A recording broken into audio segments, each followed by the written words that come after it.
Est-ce que cette alliance ne constitue pas une menace pour la CEDEAO?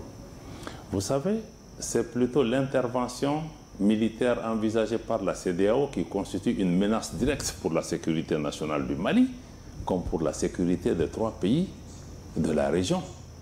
Il faut que nous, on s'organise pour se prémunir contre une telle menace, parce que nous sommes conscients que derrière la CEDEAO, mais ce sont des forces hostiles. La force en attente de la CEDEAO a été là depuis plus de 20 ans. J'ai été ministre des Affaires étrangères, je suis ministre des Affaires étrangères. J'ai travaillé sur ces dossiers. Nous savons que la CEDEAO ne dispose pas d'une telle force. Elle ne dispose pas d'une telle force. Ce sont des forces étrangères, des pays étrangers qui sont derrière ça. Et pour la plupart des pays hostiles au Mali. Donc nous sommes convaincus qu'une intervention militaire au Niger ne s'arrêtera pas qu'au Niger, mais ça va déstabiliser toute la région. Donc nous, notre réponse n'est pas de dire d'abord, même la charte des États, de l'Alliance des États du Sahel fait clairement mention dans son préambule, on reconnaît l'existence de la CEDEAO, de l'Union africaine et d'autres organisations. Donc nous continuons à travailler dans l'état d'esprit de renforcer l'intégration. Mais nous créons un groupe où nous partageons une vision similaire, les mêmes préoccupations, et nous sommes déterminés à aller plus loin que ces organisations, mais aussi à offrir une autre approche de la solidarité, de l'intégration entre nos pays, mais aussi de proposer une structure qui ne soit pas téléguidée par l'extérieur.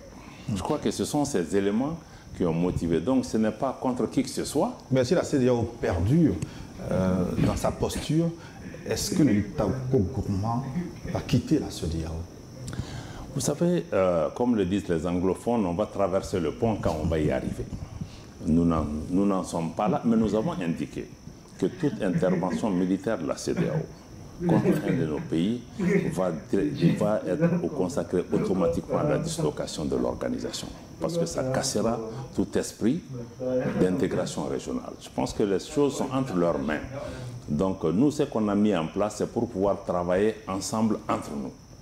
Bon, maintenant, nous laissons la porte ouverte pour continuer à travailler avec les autres, mais il faut qu'ils sortent de cette posture de pouvoir vraiment servir l'agenda des pays étrangers, des agendas qui nous sont hostiles, ou de prendre des approches qui vont créer l'insécurité dans nos régions. La Libye, malheureusement, il y a eu une intervention de l'OTAN en Libye, on a condamné, on s'est assis, on connaît le résultat, on vit ça jusqu'à aujourd'hui. Cette fois-ci, nos dirigeants se sont dit qu'on ne va pas s'asseoir et regarder, on va apporter une réponse géopolitique à une menace stratégique qui est dirigée contre nos pays. Mais de façon globale, comment vous appréciez la gestion de cette transition militaire par la CEDEAO? Avec le Mali, il y a eu des sanctions qui ont été levées ensuite. Qui n'a pas de sanctions, le Niger, des sanctions exacerbées. Comment vous appréciez, comment vous comprenez cette gestion? Bon, au début, je pense qu'il y a eu des tentatives de la CEDEAO de s'engager de façon constructive avec nos pays. Je dois le reconnaître plus tard. Je pense que les choses sont allées autrement. Nous pensons que la CEDEAO doit toujours rester dans une posture constructive pour trouver des solutions dans un esprit de solidarité. Cette posture ne va pas favoriser justement la multiplication des coups d'État. Non, j'en viens, ce n'est pas ça. Les coups d'État sont intervenus avant que la CEDEAO n'ait une posture quelconque, parce qu'elle n'a pas aussi su prévenir, comme je l'ai indiqué. Quand il y a eu des situations qui évoluaient dans les pays où on aurait pu prévenir, on ne l'a pas fait. Quand il y a eu l'insécurité au Mali, pendant 10 ans, qui a été à la base, souvent du renversement de certains pouvoirs, la CEDEAO n'était pas là pour aider. Donc, mais on vient après. Quand il y a ces situations. Maintenant, quand on a ces situations, nous sommes tout à fait d'accord qu'il y a des textes auxquels nous avons souscrit et que ces textes s'appliquent. Mais après avoir condamné et appliqué les textes, il va falloir chercher des solutions. C'est là où je pense que l'organisation doit faire les pas nécessaires pour comprendre que tout n'est pas dans la sanction, la répression. Encore qu'il faut rappeler que la plupart de ces mesures sont souvent illégales, illégitimes et inhumaines. La fermeture des frontières n'existe dans aucun texte de la CEDEAO. La fermeture des banques, c'est illégal au niveau de la BCEAO. L'article 4 du statut de la BCEAO interdit à la banque de recevoir des instructions des autorités supérieures pour agir. Pourtant, on le fait. Donc, ce que je veux dire de façon générale, il faut que ces organisations comprennent que appliquer les textes est là, mais il faut sortir d'une dynamique de sanctions, de punitions et surtout de punitions collectives de tout un pays. On peut avoir des mesures ciblées pour pouvoir aller. Et aujourd'hui, même dans l'application de ces mesures ciblées, aujourd'hui, même le chef de l'État et les ministres des Affaires étrangères du Mali, du Burkina, du Niger et de la Guinée ne peuvent pas voyager dans les pays de la CEDEAO. Mais comment on peut avoir le dialogue avec nous si nous, on est interdit de voyager?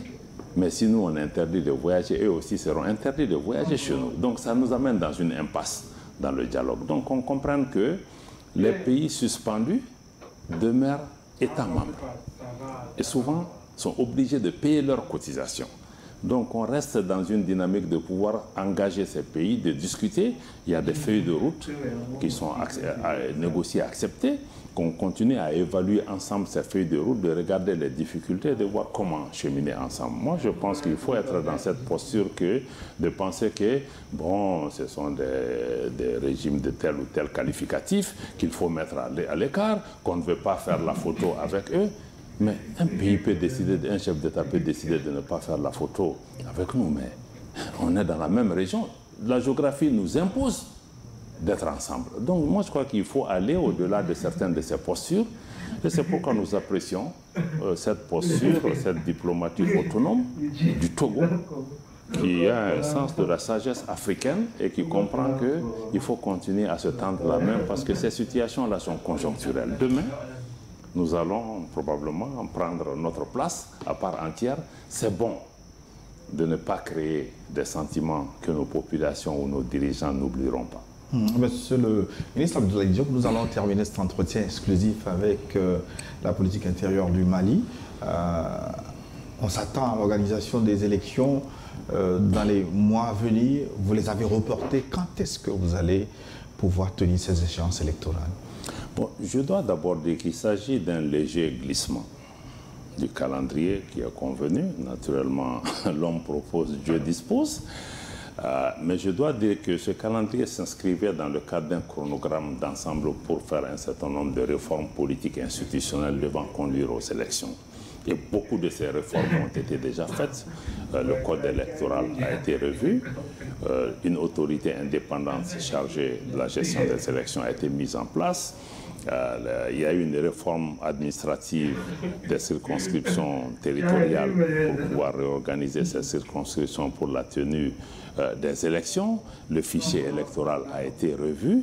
Donc il y a beaucoup d'actes qui ont été posés. Et d'ailleurs, un des plus importants, c'est que nous avons quand même organisé un référendum qui a permis d'écrire une nouvelle constitution qui est une avancée importante parce que depuis plus de 20-30 ans, aucun régime n'a réussi à réviser ou même à changer la constitution du Mali. Donc, maintenant que nous avançons, il y a eu des difficultés d'ordre technique et opérationnel qui exigent que nous puissions pouvoir, dans le cadre de la discussion avec les différents acteurs, revoir les choses parce que ce qui était prévu après le référendum constitutionnel, c'était d'aller pour des élections locales et puis les élections législatives, ensuite les présidentielles.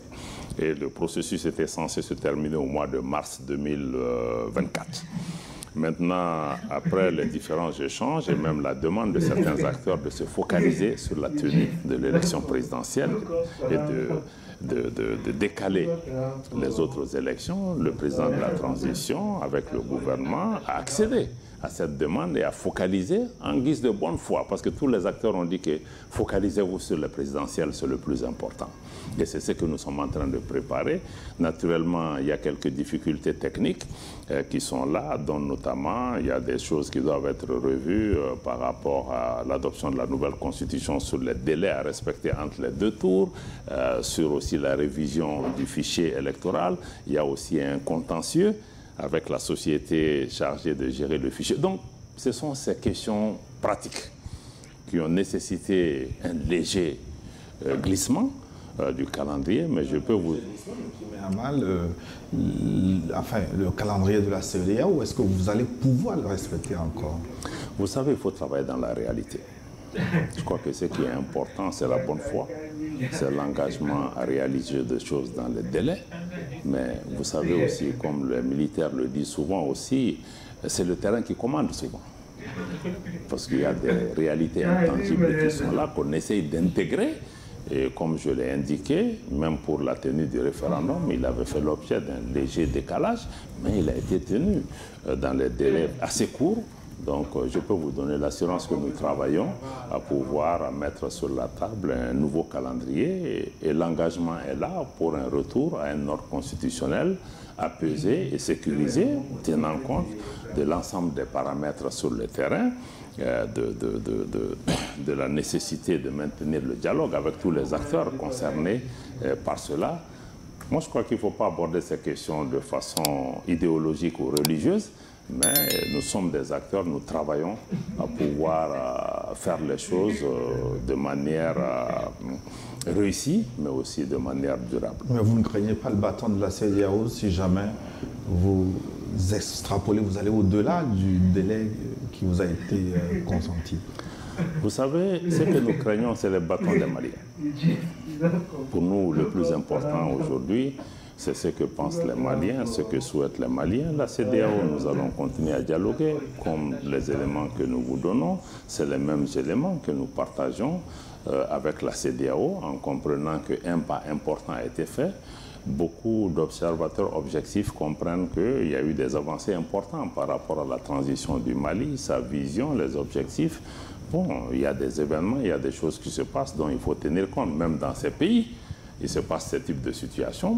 Nous allons continuer à discuter avec la CEDEAO, nous allons continuer à mettre ces préoccupations en avant et nous espérons que la CEDEAO aussi prendra le temps nécessaire pour pouvoir regarder ces éléments. Je pense que nos rapports ne doivent pas se situer dans un rapport de maître à élève, mais je pense qu'en comprenant que, voilà, de bonne foi, nous sommes dans un processus et en toute transparence, les difficultés sont mises sur la table, elles sont appréciées et nous devons pouvoir trouver des moyens nécessaires pour pouvoir avancer ensemble. Donc c'est ce que nous souhaitons, plus de compréhension, plus d'écoute, pour que l'objectif final, qui n'est pas loin, qu'on puisse travailler à pouvoir atteindre cet objectif en appréciant aussi positivement les efforts et les pas qui ont été faits, et souvent par le Mali seul, avec nos propres moyens, y compris l'organisation des élections, était essentiellement faite sur la base des ressources de l'État malien. La sécurisation des élections était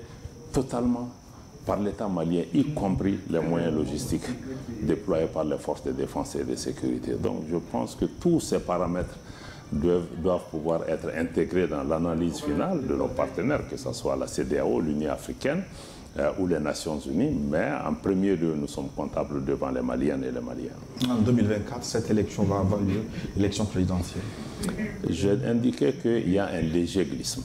Ouais. Et que le gouvernement est en discussion pour pouvoir proposer un calendrier qui va se situer dans le cadre de ce léger glissement. Je suis partie prenante de cette entité.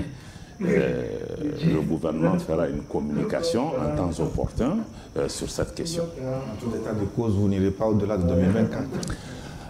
Encore une fois, j'ai indiqué qu'il s'agit d'un léger glissement et que le gouvernement s'est engagé à faire les choses dans cet ordre. Les consultations sont en cours. Soyez un peu patients. Hein, comme je le dis encore une fois, on va traverser le pont quand on va y arriver. Et pour terminer, on va finir avec la situation socio-économique des Maliens. Est-ce que là également des progrès ont été faits? Est-ce que le Malien lambda vit comme il l'entend aujourd'hui, dans la mesure où le Mali ne reçoit plus d'aide budgétaire et que vous êtes obligé de vous débrouiller vous-même? Bon, vous savez, nous sommes des pays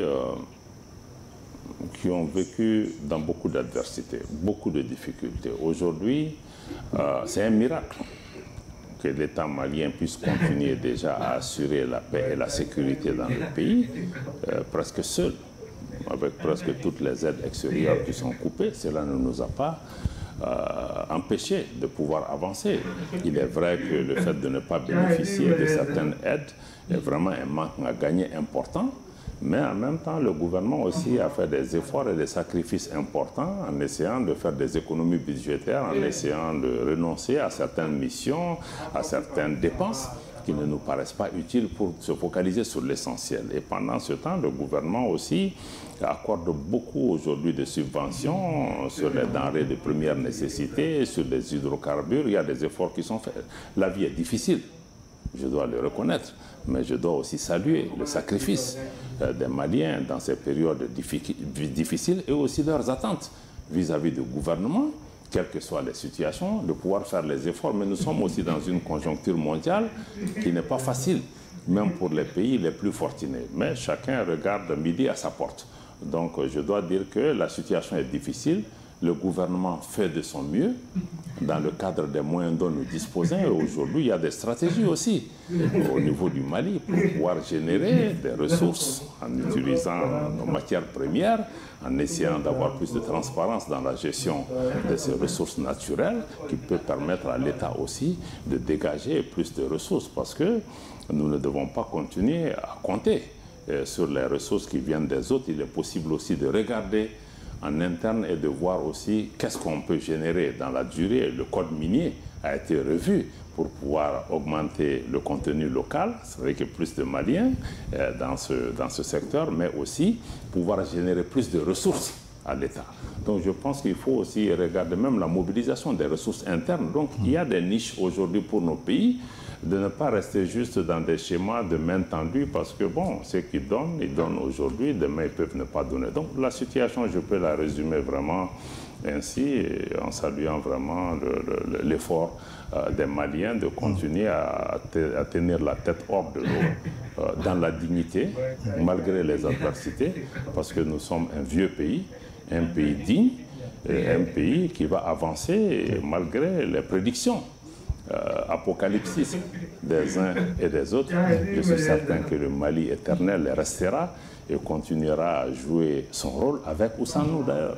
Hein? Merci. Partagez votre opinion dans les commentaires et surtout abonnez-vous à notre chaîne et activez toutes les notifications pour être les premières personnes à être informées quand nous allons mettre notre vidéo en ligne. À la prochaine vidéo.